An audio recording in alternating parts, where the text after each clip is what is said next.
ଗୋଟିଏ ଗୁରୁକୁଳରେ ଶିକ୍ଷାଲାଭ କରୁଥିଲେ ଦୁଇ ଜଣ ଶିଷ୍ୟ। ଜଣଙ୍କର ନାଁ ଶିଶିର ଆଉ ଅନ୍ୟ ଜଣଙ୍କର ନାଁ ତୁଷାର। ଯଥା ସମୟରେ ସେମାନଙ୍କର ଗୁରୁକୁଳ ଶିକ୍ଷା ଶେଷ ହେଲା। ଗୃହକୁ ପ୍ରତ୍ୟାବର୍ତ୍ତନ କରିବା ପୂର୍ବରୁ ଶିଶିର ଆଉ ତୁଷାର ଗୁରୁଙ୍କୁ ସାକ୍ଷାତ କଲେ। ଗୁରୁ ଦକ୍ଷିଣା ଦେବା ପାଇଁ ନିଜ ନିଜର ଅଭିଳାଷ ଜଣାଇଲେ। ଶିଷ୍ୟ ଦୁହିଁଙ୍କର ନିଷ୍ଠାରେ ଗୁରୁ ଅତ୍ୟନ୍ତ ସନ୍ତୁଷ୍ଟ ହେଲେ। ସେମାନଙ୍କ ପାଖରୁ କୌଣସି ଦକ୍ଷିଣା ଗ୍ରହଣ କରିବା ପାଇଁ ଅନିଚ୍ଛା ପ୍ରକାଶ କଲେ। ଏଥିରେ ଶିଷ୍ୟ ଦୁହିଁଙ୍କର ମନ ବୁଝିଲା ନାହିଁ। ଗୁରୁ ଦକ୍ଷିଣା ନ ଦେଇ ଗୁରୁକୁଳରୁ ବିଦାୟ ନେବେ କିପରି? ତେଣୁ କିଛି ହେଲେ ତ ଦକ୍ଷିଣା ଗ୍ରହଣ କରିବା ପାଇଁ ଗୁରୁଙ୍କୁ ସେମାନେ ଅନୁରୋଧ କଲେ। ଶିଷ୍ୟ ଦୁହିଁଙ୍କ କଥାକୁ ଗୁରୁ ଏଡ଼ାଇ ପାରିଲେ ନାହିଁ। କିଛି ସମୟ ଚିନ୍ତା କରି କହିଲେ, ଠିକ୍ ଅଛି, ତୁମେ ଦୁହେଁ ଯଦି ମୋତେ ଦକ୍ଷିଣା ଦେବା ନିମନ୍ତେ ଏତେ ଆଗ୍ରହୀ, ତେବେ କେତୋଟି ଶୁଖିଲା ପତ୍ର ଦକ୍ଷିଣା ସ୍ୱରୂପ ଆଣି ମୋତେ ଦିଅ। କିନ୍ତୁ ମନେ ରଖ, ଏମିତି ପତ୍ର ଆଣିବ ଯାହାକି ଅନ୍ୟର କାହାର ଦରକାରରେ ଆସୁନଥିବ। ଗୁରୁଙ୍କ ମୁଖରୁ ଏଭଳି କଥା ଶୁଣି ତୁଷାର ଆଉ ଶିଶିର ବିସ୍ମିତ ହେଲେ। ପ୍ରତିଦିନ ଏହିପରି ସୁନ୍ଦର ସୁନ୍ଦର କାହାଣୀ ଦେଖିବା ପାଇଁ ମୋ ଚ୍ୟାନେଲକୁ ସବସ୍କ୍ରାଇବ୍ କରନ୍ତୁ। ସେମାନେ ଭାବିଲେ, ଗୁରୁ ଟଙ୍କା ସୁନା ନ ମାଗି ସାମାନ୍ୟ ଶୁଖିଲା ପତ୍ର କେତୋଟି ଦକ୍ଷିଣା ଭାବରେ ମାଗିବାର ତାତ୍ପର୍ଯ୍ୟ କ'ଣ ହୋଇପାରେ? ଗୁରୁଙ୍କ ଆଜ୍ଞା ପାଳନ କରିବା ତାଙ୍କର ପରମ କର୍ତ୍ତବ୍ୟ। ତେଣୁ ବିଳମ୍ବ ନ କରି ଦୁହେଁ ଅଦରକାରୀ ଶୁଖିଲା ପତ୍ର ସନ୍ଧାନରେ ବାହାରି ପଡ଼ିଲେ। କିଛି ବାଟ ଗଲା ପରେ ସେମାନେ ଗୋଟିଏ ବିରାଟ ଆମ୍ବ ତୋଟାରେ ପହଞ୍ଚିଲେ। ଦେଖିଲେ ଶୁଖିଲା ପତ୍ର ସବୁ ଗଦା ଗଦା ହୋଇ ରହିଛି। ତୁଷାର ଓ ଶିଶିର ସେହି ପତ୍ର ଗଦାରୁ କିଛି ଆଣିବାକୁ ଯିବାରୁ ଅଳ୍ପ ଦୂରରେ ଥିବା ବୁଢ଼ୀଟିଏ ଧଇଁ ସଇଁ ହୋଇ ଆସି ସେଠାରେ ପହଞ୍ଚିଲା। କହିଲା, ପୁଅ, ମୁଁ ବହୁତ କଷ୍ଟରେ ଖରକା ଖରକି କରି ଏହି ପତ୍ର ଗୁଡ଼ାକ ଠୁଳ କରିଛି। ଏଗୁଡ଼ିକ ନେଇ ଜାଳ କରିବି, ଖୁଦ ମୁଠେ ଯାଉ କରି ଖାଇବି। ତୁମେ ଏଗଦାରୁ ପତ୍ର ନିଅ ନା। ବୁଢ଼ୀ ମଣିଷ ମୁଁ, ଆଉ ଦୂରକୁ ଯାଇ ପତ୍ର ସାଉଁଟି ପାରିବି ନାହିଁ। ବୁଢ଼ୀଠାରୁ ଏଭଳି କଥା ଶୁଣି ଦୁଇ ଶିଷ୍ୟ ସେଠାରୁ ବାହାରି ଅନ୍ୟତ୍ର ଚାଲିଲେ। କିଛି ଦୂରରେ ଯାଇ ଦେଖିଲେ ଜଣେ ଲୋକ ଶୁଖିଲା ପତ୍ର ଏକାଠି କରୁଛି। ଶିଷ୍ୟ ଦୁହେଁ ତାକୁ ପଚାରିଲେ, ଭାଇ, ଏ ପତ୍ର ତୁମର କି ଦରକାରରେ ଆସିବ? ଲୋକଟି କହିଲା, ଏ ପତ୍ରକୁ ଜାଳି ପାଉଁଶ କରିଦେଲେ ଏହା ଭଲ ସାରରେ ପରିଣତ ହେବ। ସେହି ସାରକୁ କ୍ଷେତରେ ପକାଇଲେ ଭଲ ଫସଲ ଫଳିବ। ସେଇଥିପାଇଁ ତ ମୁଁ ପତ୍ରତକ ନେଉଛି। ଲୋକଟି ମୁହଁରୁ ଏକଥା ଶୁଣି ଦୁଇ ଶିଷ୍ୟ ପୁଣି ଆଗକୁ ଚାଲିଲେ। କିଛି ବାଟ ଯିବା ପରେ ଦେଖିଲେ ବୁଢ଼ାଟିଏ ଶୁଖିଲା ପତ୍ର ସାଉଁଟୁଛି।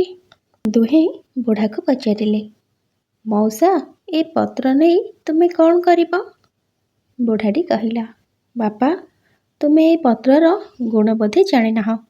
ଏହାକୁ ଗୁଣ୍ଡ କରି ପାଣିରେ ଫୁଟାଇ ଛାଣି କରି ପିଇଲେ ସବୁ ପ୍ରକାର ଜ୍ୱର ଭଲ ହୋଇଯିବ। ଏହି ପତ୍ର ହେଉଛି ପୁରୁଣା ଜ୍ୱରର ଅବ୍ୟର୍ଥ ଔଷଧ। ବୁଢ଼ା ପାଖରୁ ଏଭଳି କଥା ଶୁଣି ଦୁଇ ଶିଷ୍ୟ ପୁଣି ହତାଶ ହୋଇ ଆଗକୁ ଚାଲିଲେ। କାରଣ ଗୁରୁ ତ କହିଛନ୍ତି, ଯେଉଁ ପତ୍ର କାହାର ଦରକାରରେ ଆସୁନଥିବ ସେହି ପତ୍ର ଆଣିବ। ସେମାନେ ଆଉ କିଛି ବାଟ ଆଗକୁ ଗଲେ। ଦେଖିଲେ ଝିଅଟିଏ ଶୁଖିଲା ପତ୍ର ଏକାଠି କରି ବିଡ଼ା ବାନ୍ଧୁଛି। ପତ୍ରତକ ତାର କି କାମରେ ଲାଗିବ? ପଚାରିବାରୁ ଝିଅଟି କହିଲା, ଏହାକୁ ଘରକୁ ନେଇ ଖଲି ଆଉ ଠୋଲା ତିଆରି କରିବି। ତାହାକୁ ବିକ୍ରି କରି ମୋର ରୋଗିଣା ମା ପାଇଁ ଔଷଧ ଆଣିବି। ଝିଅଟିର କଥା ଶୁଣିବା ପରେ ଶିଶିର ଆଉ ତୁଷାର ସେଠାରୁ ଶୁଖିଲା ପତ୍ର ନ ନେଇ ପୁଣି ଆଗକୁ ଚାଲିଲେ। ଜଙ୍ଗଲ ଭିତରେ ଗୋଟିଏ ଉଚ୍ଚ ଗଛ ମୂଳରେ କିଛି ଶୁଖିଲା ପତ୍ର ପଡ଼ିଥିବାର ସେମାନେ ଦେଖିଲେ। ସେଠାରୁ ପତ୍ର ନିଆଯାଇପାରେ ବୋଲି ଭାବିଲା ବେଳକୁ ଚଢ଼େଇଟିଏ ପତ୍ର ପାଖକୁ ଉଡ଼ି ଆସିଲା। ଶୁଖିଲା ପତ୍ରଟିଏ ଥଣ୍ଡାରେ ଧରି ପାଖରେ ଥିବା ଗଛ ଉପରକୁ ଉଡ଼ିଗଲା। ଶିଷ୍ୟ ଦୁହେଁ ନିରୀକ୍ଷଣ କରି ଚଢ଼େଇକୁ ଦେଖିଲେ। ସେ ସେଠାରେ ନିଜର ବସା ତିଆରି କରୁଥିଲା। ପତ୍ରଟିକୁ ନେଇ ତା ବସା ବାନ୍ଧିବା କାମରେ ଲଗାଇଲା। ତୁଷାର ଆଉ ଶିଶିର ଭାବିଲେ ଏ ସ୍ଥାନରୁ ମଧ୍ୟ ପତ୍ର ନେଇ ହେବ ନାହିଁ। ତଥାପି ସେ ଦୁହେଁ ହତାଶ ନ ହୋଇ ଆଗକୁ ଚାଲିଥାନ୍ତି। ଆଗକୁ ଯାଉ ଯାଉ ଦେଖିଲେ ଗୋଟିଏ ପାଣି ନାଳ ଅଛି। ସେହି ନାଳରେ କେତେଗୁଡ଼ିଏ ଶୁଖିଲା ପତ୍ର ଭାସୁଛି। ସେହି ପତ୍ରକୁ ଆଶ୍ରା କରି ପିମ୍ପୁଡ଼ିମାନେ ମୁଖରେ ଖାଦ୍ୟ କଣିକା ଧରି ଏପାରିରୁ ସେପାରି ଖୁସିରେ ହେଉଥାନ୍ତି। ଏସବୁ ଘଟଣା ଦେଖି ତୁଷାର ଆଉ ଶିଶିର ଆଗକୁ ଯିବାକୁ ମନ ବଳାଇଲେ ନାହିଁ। କାରଣ ସେମାନେ ଦେଖିଲେ ଏହି ଶୁଖିଲା ପତ୍ର ମଣିଷଠାରୁ ଆରମ୍ଭ କରି ପଶୁ ପକ୍ଷୀ କୀଟ ପତଙ୍ଗ ସମସ୍ତଙ୍କ ଦରକାରରେ ଆସୁଛି।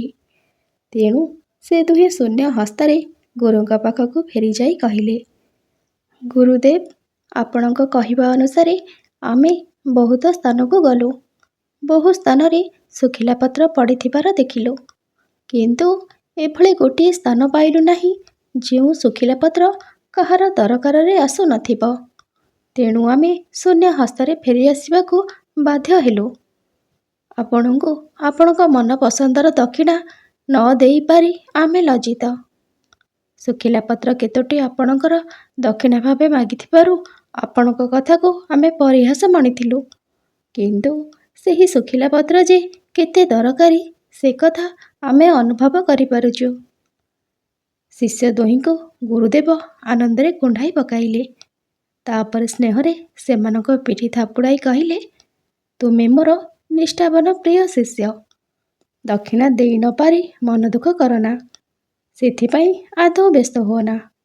ତୁମେ ଆଜି ଯେଉଁ ଜ୍ଞାନ ଲାଭ କରିଛ ତାହା ହେଉଛି ମୋର ପ୍ରକୃତ ଗୁରୁ ଦକ୍ଷିଣା।